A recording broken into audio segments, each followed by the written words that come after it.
اعوذ باللہ من الشیطان الرجیم بسم اللہ الرحمن الرحیم یا ایہا الذین آمنوا اتقوا اللہ وذروا ما بقی من الربا ان کنتم مؤمنین فَإِن لَّمْ تَفْعَلُوا فَأْذَنُوا بِحَرْبٍ مِّنَ اللَّهِ وَرَسُولِهِ وَإِن تُبْتُمْ فَلَكُمْ رُءُوسُ أَمْوَالِكُمْ لَا تَظْلِمُونَ وَلَا تُظْلَمُونَ وَإِن كَانَ ذُو عُسْرَةٍ فَنَظِرَةٌ إِلَىٰ مَيْسَرَةٍ وَأَن تَصَدَّقُوا خَيْرٌ لَّكُمْ إِن كُنتُمْ تَعْلَمُونَ وَاتَّقُوا يَوْمًا تُرْجَعُونَ فِيهِ إِلَى اللَّهِ ثُمَّ تُوَفَّى كُلُّ نَفْسٍ مَّا كَسَبَتْ وَهُمْ لَا يُظْلَمُونَ۔ اے لوگو جو ایمان لائے ہو، اللہ سے ڈرو اور جو سود باقی ہے وہ چھوڑ دو اگر تم مومن ہو۔ پھر اگر تم نے یہ نہ کیا تو اللہ اور اس کے رسول سے جنگ کے لیے تیار ہو جاؤ، اور اگر تم توبہ کر لو تو تمہارے لیے تمہارے اصل مال ہی ہیں۔ نہ تم کسی پر ظلم کرو نہ تم پر ظلم کیا جائے، اور اگر تمہارا مقروض تنگ دست ہو تو آسانی تک اسے مہلت دو۔ تمہارا صدقہ کرنا، قرض معاف کر دینا تو تمہارے لیے بہت بہتر ہے اگر تم علم رکھتے ہو، اور اس دن سے ڈرو جب تم اللہ کی طرف لوٹائے جاؤ گے، پھر ہر شخص سے جو کچھ کیا ہوگا اسے اس کا پورا پورا بدلہ دیا جائے گا، اور کسی پر ظلم نہ ہوگا۔ اللہ تعالیٰ اپنے مومن بندوں کو اپنے تقوی کے اختیار کرنے کا حکم دیتا ہے، اور ان باتوں سے منع کرتے ہوئے جو اس کی ناراضی کے قریب اور اس کی رضا سے دور کر دیں فرما رہا ہے، اے مومنو اللہ سے ڈرو، یعنی اللہ سے ڈرو اور اپنے افعال بجا لاتے ہوئے اس کے حکم کو پیش نظر رکھو، اور جتنا سود باقی رہ گیا ہے اس کو چھوڑ دو، یعنی تمہارے اپنے اصلی مالوں میں سے زیادہ جو لوگوں کے ذمہ ہے اب اسے ڈراوے کے بعد اسے چھوڑ دو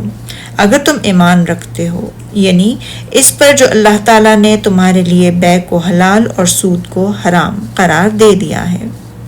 یہ آیات خاندان ثقیف کے بنو عمرو بن عمیر اور خاندان مخزوم کے بنو مغیرہ کے بارے میں نازل ہوئی ہے۔ زمانہ جہلیت میں ان کا آپس میں سودی لین دین تھا۔ جب اسلام آیا اور یہ لوگ بھی دائرہ اسلام میں داخل ہو گئے تو خاندان ثقیف کے لوگوں نے خاندان مخزوم کے لوگوں سے اپنے سود کا مطالبہ کیا، تو بنو مغیرہ نے کہا ہم اسلام قبول کرنے کے بعد اب سود ادا نہیں کریں گے۔ اس سلسلے میں مکہ کے نائب عتب بن اسید نے رسول اللہ صلی اللہ علیہ وسلم کی خدمت اقدس میں لکھا تو یہ آیت نازل ہو گئی۔ رسول اللہ صلی اللہ علیہ وسلم نے اس کی طرف اسے لکھوا بھیجا، اے مومنو اللہ سے ڈرو، اگر ایمان رکھتے ہو تو جتنا سود باقی رہ گیا ہے اس کو چھوڑ دو، پھر اگر تم ایسا نہ کرو گے تو اللہ اور اس کے رسول سے جنگ کرنے کے لیے تیار ہو جاؤ۔ یہ آیت سن کر وہ کہنے لگے ہم اللہ تعالیٰ کے سامنے توبہ کرتے ہیں اور جتنا سود باقی رہ گیا ہے اسے چھوڑ دیتے ہیں۔ چنانچہ انہوں نے سارے سود کو چھوڑ دیا۔ اس ڈراوے کے بعد بھی اگر کوئی شخص سودی لین دین کو جاری رکھے تو اس کے لیے یہ زبردست تہدید و وعید ہے۔ پھر اللہ تعالیٰ نے فرمایا اور اگر تم توبہ کر لو گے اور سود چھوڑ دو گے تو تمہارے لیے تمہارے اصل مال ہی ہیں، نہ تم کسی پر ظلم کرو کہ تم ان سے زیادہ لے لو، اور نہ تم پر ظلم کیا جائے کہ تمہیں اصلی رقم بھی نہ دی جائے، لہٰذا تم اپنی اصلی رقم کسی کمی بیشی کے بغیر لے سکتے ہو۔ رسول اللہ صلی اللہ علیہ وسلم نے خطبہ حجۃ الوداع کے خطبے میں ارشاد فرمایا تھا،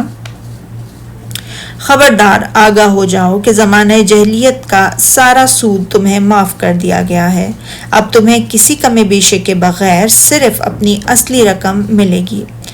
سب سے پہلے میں اپنے چچا عباس بن عبد المطلب کے سارے سود کو جو انہوں نے لوگوں سے لینا ہے معاف کرتا ہوں۔ فرمان الہی ہے، اور اگر قرض لینے والا تنگ دست ہو تو اسے کشائش کے حاصل ہونے تک مہلت دو، اور اگر زر قرض کو صدقہ کر دو تو وہ تمہارے لیے زیادہ اچھا ہے اگر تم علم رکھتے ہو۔ یعنی اللہ تعالیٰ حکم دے رہا ہے کہ اگر کوئی قرض لینے والا تنگ دست ہو اور قرض ادا نہیں کر سکتا تو تم صبر کرو اور اسے کشائش کی حاصل ہونے تک مہلت دو۔ اس طرح نہ کہو جیسے زمانہ جاہلیت کے لوگ اپنے مقروض سے قرض کی مدت ختم ہونے پر یہ کہتے تھے کہ یا تو تم میرا قرض ادا کرو یا تمہیں سود بھی دینا پڑے گا۔ پھر اللہ تعالیٰ نے توجہ دلائی کہ اگر تنگ دست کو قرض معاف کر دیا جائے تو یہ بہت بڑی نیکی ہے اور اس کا تمہیں بے پناہ اجر و ثواب ملے گا۔ پس فرمایا اور اگر زر قرض کو صدقہ کر دو، قرض معاف کر دو تو تمہارے لیے بہت اچھا ہے اگر تم علم رکھتے ہو۔ یعنی اگر مقروض کو قرض بالکل معاف کر دو اور اپنے راس مال کو بھی چھوڑ دو تو یہ تمہارے لیے بہت بہتر ہے۔ امام احمد رحمۃ اللہ علیہ نے سلیمان بن بریدہ سے اور انہوں نے اپنے والد سے روایت کیا ہے کہ میں نے نبی اکرم صلی اللہ علیہ وسلم کو یہ فرماتے ہوئے سنا کہ جس شخص نے کسی تنگ دست کو مہلت دی تو اسے ہر دن اس قرض کے برابر صدقے کا ثواب ملے گا۔ پھر میں نے آپ کو یہ فرماتے ہوئے بھی سنا کہ جس نے کسی تنگ دست کو مہلت دی تو اسے ہر دن اس قرض سے دگنا صدقے کے برابر ثواب ملے گا۔ میں نے عرض کی اے اللہ کے رسول صلی اللہ علیہ وآلہ وسلم، میں نے آپ کو ارشاد فرماتے ہوئے سنا جو شخص کسی تنگ دست کو مہلت دے تو اسے ہر دن اس قرض کے برابر صدقے کا ثواب ملے گا، لیکن پھر میں نے آپ کو صلی اللہ علیہ وآلہ وسلم کو یہ فرماتے ہوئے بھی سنا جو شخص کسی تنگ دست کو مہلت دے تو اسے ہر دن اس قرض سے دگنا صدقے کے برابر ثواب ملے گا۔ تو آپ صلی اللہ علیہ وآلہ وسلم نے فرمایا قرض چکانے کی مدت تک تو اسے قرض کے برابر صدقے کا ثواب ملے گا، اور اگر قرض چکانے کی مدت کے آنے پر مہلت دے دے تو اسے قرض سے دگنا صدقے کے برابر ثواب ملے گا۔ حضرت حذیفہ رضی اللہ تعالیٰ عنہ سے روایت ہے رسول اللہ صلی اللہ علیہ وآلہ وسلم نے فرمایا ایک آدمی کو اللہ تعالیٰ لائے گا اور پوچھے گا تو نے دنیا میں کیا عمل کیا؟ تو آدمی کہے گا میں ذرا برابر نیکی کا کام نہ کر سکا جس کی آج تجھ سے امید کر سکوں۔ وہ 3 بار یہ عرض کرے گا اور تیسری مرتبہ کہے گا یا اللہ تو نے دنیا میں مجھے بہت مال دے رکھا تھا اور میں لوگوں سے خرید و فروخت کرتا تھا، میری عادت تھی میں درگزر سے کام لیتا تھا، خوشحال سے بھی آسان معاملہ کرتا اور تنگ دست کو مہلت دے دیا کرتا تھا۔ تو اللہ عز و جل فرمائے گا میں اس بات کا تجھ سے زیادہ حقدار ہوں، اے فرشتوں میرے بندے سے تم بھی درگزر کرو تو اس کو معاف کر دیا جائے گا۔ پھر اللہ تعالیٰ اپنے بندوں کو نصیحت کی ہے اور انہیں یاد دلایا ہے کہ یہ دنیا زوال پذیر ہے، یہاں کے اموال اور دیگر سب نعمتیں ختم ہونے والی ہیں، آخرت آنے والی ہے، لہٰذا اللہ تعالیٰ کی طرف رجوع کرنا اور اس بات کو ہمیشہ یاد رکھنا چاہیے کہ وہ اپنی مخلوق کے اعمال کا محاسبہ کرے گا، اچھے اور برے اعمال کی جزا یا سزا دے گا۔ بہرحال اللہ تعالیٰ اپنے عذاب سے ڈراتے ہوئے فرماتا ہے اور اس دن سے ڈرو جب کہ تم اللہ کے حضور لوٹائے جاؤ گے اور ہر شخص اپنے اعمال کا پورا بدلہ پائے گا اور کسی کو کچھ نقصان نہ ہوگا۔